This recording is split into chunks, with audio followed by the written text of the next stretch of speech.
What up, y'all, and welcome back to the Fit Men Cook Kitchen. Today, don't have a physical recipe for you, but I do have something that's even more nutritious and delicious, and that is food news you can use. You know, I'm gonna use that moving forward. Food news you can use.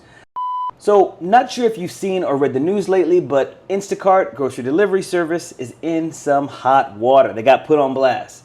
What if I told you that you and your neighbor could order the exact same groceries from the exact same store at the exact same time and pay completely different prices? Not because of a coupon, not because they saw a sale that you didn't get, but because an algorithm, because an algorithm decided that you would probably pay more. That's not hypothetical, y'all.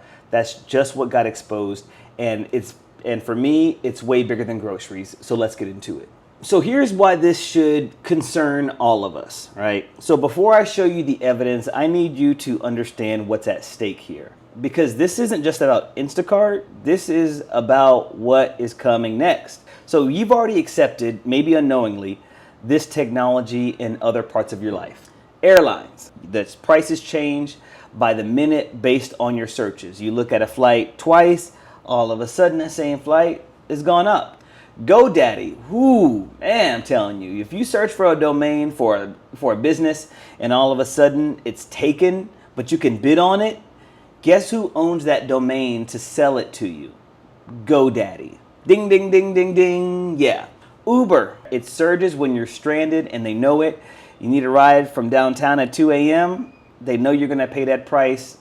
It goes through the roof. Hotels. They show you a higher price on your phone than on your laptop, but it's the same room, just a very different price. So we've been trained to think this is just how it works. Dynamic pricing, supply and demand, whatever you want to call it.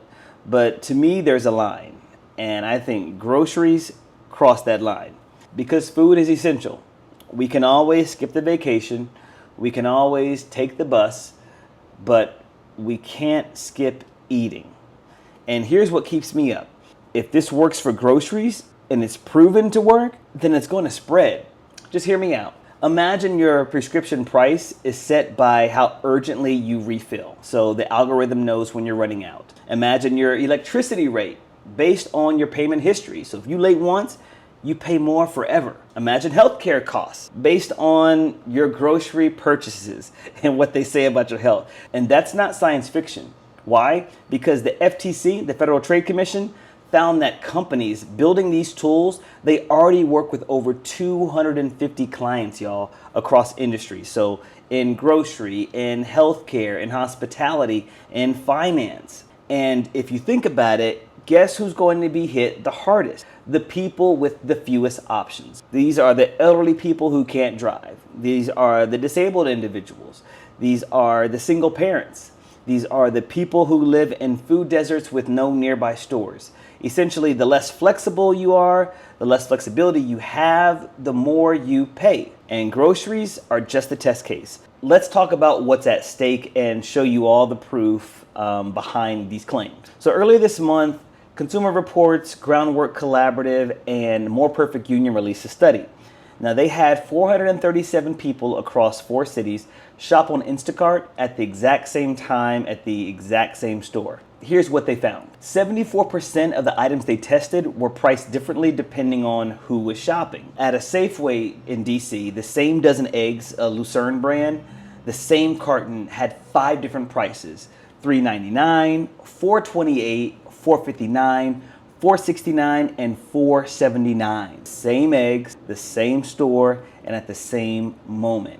So that's 5 different prices based on who was looking at it. And a box of wheat thins was up to a 23% difference. So when they added up a full grocery basket, some people were paying about 8% more than others for the exact same items. Now you may be thinking that's small, but over a year of grocery shopping, that adds up to roughly $1,200 extra.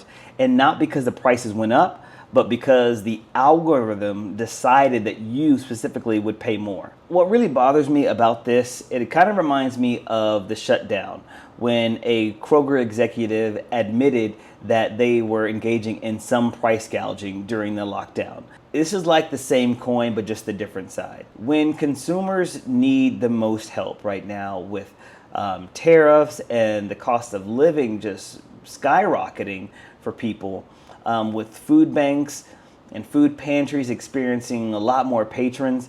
This is the time where people need the most amount of help. This is not the time to gouge them. But there is some good news. Let me tell you what's changed, and it changed fast. December 9th, the study drops. There are headlines everywhere. Can you just imagine the mayhem behind the scenes at Instacart when this information went live?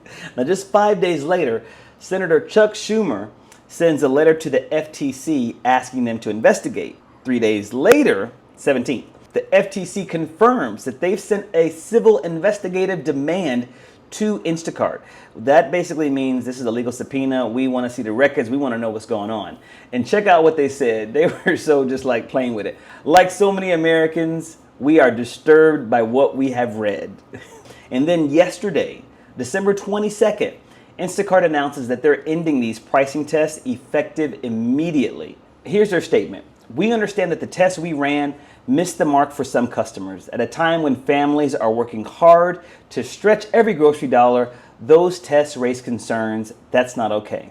You know, to me, this is what's frustrating about that apology. It reminds me of the people who actually cheat. If you ever had your trust broken by somebody through infidelity, it kind of reminds me of that type of energy where, like, I'm just so sorry, that wasn't right. Yeah, but you're only apologizing because you got caught. As far as we know, there was no end date for this Instacart experiment to stop. They would have kept on going had there not been an investigation, had people not raised hell about it. So it falls on deaf ears, or it rings really hollow, this idea that they're really concerned about consumers during a time when consumers need the most amount of relief and help.